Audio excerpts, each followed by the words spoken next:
कई बार बाबा कहते हैं कि देखो हलचल तो होनी ही है, परंतु जहां आप खड़े हैं बैठे हैं वो एक एस्लम का स्थान बन जाएगा। आपका तो कुछ बिगड़ेगा ही नहीं।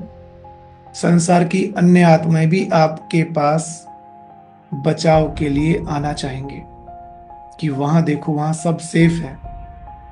बाबा कहते हैं कि एक मकान पीछे तक जहां आप रहते हो उससे एक मकान पीछे तक हलचल होगी, चाहे बाढ़ भी आई है वहां तक ही आके रुक जाएगी, चाहे भूकंप आया है, लेकिन आपका कुछ नहीं बिगड़ सकता।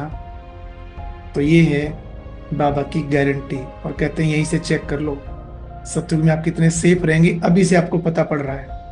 जैसे किसी दुकान से कोई चीज लेते हैं ना, तो वहां दुकानदार कहता है यहीं चेक करके देख लो। तो बाबा भी हमें इतनी शक्तियां, इतना ज्ञान, इतने गुण भर रहे हैं। और लास्ट जब टाइम आएगा तो बाबा इनकी चेकिंग भी करेंगे। भले टेस्ट कर लो, लास्ट में मारामारी होगी, लेकिन जिन्होंने बाबा से वर्षा लिया उनके पास कोई भी हिंसक व्यक्ति या कोई भी ये 5 तत्वों में से दुख देने पहुंच नहीं सकता, क्योंकि बाबा पहले से ही दिखा देंगे कि स्वर्ग में तो फिर जाएंगे, फिर देखेंगे क्या होगा। जो स्थिति बनाई है बाबा ने हमारी कि देखो ये है वो पावर कि आपके सामने 5 तत्व भी झुक जाएंगे। अब बताओ इतनी अच्छी गारंटी कोई दे सकता है इतने दिन के लिए? यहां तो कोई चीज गारंटी देता कहेंगे ज्यादा से ज्यादा 5 साल, और बाबा कहते हैं 5000 वर्ष। ठीक है ना सौदा? अच्छा सौदा है ना? ये मच्छर मक्खी भी कलयुग के लास्ट में चाहिए। क्यों चाहिए कोई पूछे तो? क्योंकि बीमारियां कैसे आएंगी? यही तो बीमारियां लाएंगे, यही तो परेशान करेंगे, यही तो बताएंगे कि ये कलयुग है, ये नरक है, कहाँ पड़े हो।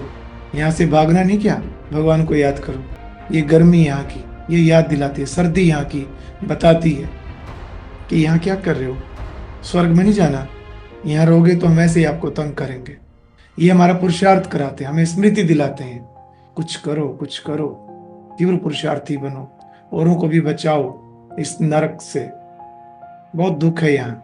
तो ये सब चीजें कलयुग के लास्ट में ड्रामा अनुसार चाहिए। कोई भी बिना वजह नहीं है यहाँ कोई भी चीज। तो बाबा कहता तुम मुख्य हीरो हीरोइन का पार्ट बजाने वाले हो, ये याद रखो। और उसके ऊपर बहुत मदार होता है पूरे नाटक का, फिल्म का। अगर वो अच्छी एक्टिंग करता है तो बहुत अच्छी फिल्म बन जाती है, उसमें जितने किरदार होते हैं सबकी फिर वाह हो जाती है। तो निमित्त वो होता है, पूरा आधार उस पर होता है। इसलिए हमेशा समझो हम पूरी सृष्टि के आधार मूर्त, सबके उद्धार मूर्त हैं। हम निमित्त हैं, जिम्मेवार हैं, सबका कल्याण हमें ही करना है। हमने गलती की सबका नुकसान हो जाएगा, इतनी बड़ी जवाबदारी। तो टीचर बन, औरों को भी पैगाम दो, सबको समझाओ। जो टीचर नहीं बनते, किसी को कुछ भी नहीं सुनाते, ज्ञान को लिए बैठे हैं अपने अंदर, दुकान बंद किए बैठे हैं, सारा माल सड़ रहा है, ज्ञान रत्न दिए थे, उन रत्नों पे जंक लगा रहे हो। ग्राहक थोड़ी रुकेगा, वो किसी और दुकान पे चला जाएगा। परंतु आपको जो मिला था वो तो आपने खराब कर दिया ना वो आपके काम करा ना किसी और को मिला। फिर बाबा क्या टाइटल देता है? बाबा कहता बंदर जो होता है उसको क्या कीमत का मालूम, कितनी भी कीमती चीज हो उठा के ले जाएगा, फिर थोड़ी देर में तोड़ फोड़ के फेंक देगा। तो यहाँ भी इतने कीमती रत्न हम रोज बाबा से लेके जाते हैं, अगर उनको ऐसे ही फेंक रहे हो तो क्या टाइटल मिला?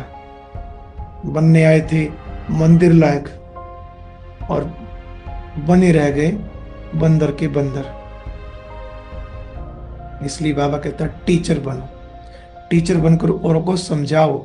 जो ऐसा नहीं करते, टीचर नहीं बनते, उनका पद कम हो जाएगा, क्योंकि टीचर बनने से आशीर्वाद मिलती है। आज आप खुद को ही देखो, जो आपको ज्ञान मिलाने के निमित्त बने या जिन्होंने आपकी पालना की, जो निमित्त हैं, कितनी दुआएं आप उनको देते होंगे कि शुक्रिया, बाबा से मिला दिया, जीवन ऐसा बना दिया। तो बाबा कहते रिटर्न भी तो करो, कुछ उसका बदला भी तो दो। राजा बनना है तो प्रजा बनानी पड़े, नहीं तो बैठे रहना ऐसे गद्दी पे, सामने कोई नहीं है। अपने घर में ही बड़ी सी गद्दी बनवा लेना सतयुग में, भले हीरे जवाहरात भी लगा लेना, मिलेंगे नहीं क्योंकि यहाँ बांटे नहीं। थोड़े बहुत मिल गए तो अपनी गद्दी घर पे बना लेना, वहीं घर वालों पर राजा बन के रहना। कईयों ने तो घर वालों को भी ज्ञान नहीं दिया। ये भी नहीं कह सकते कि खुद का ही राजा बने फिरता रहेगा। जब यहीं खुद का राजा नहीं बना तो वो कुछ नहीं है, फिर वो प्रजा है, वो दास है, वो नौकर है, बस। और अब यह एक बहुत अच्छी वीडियो भी जरूर देखें।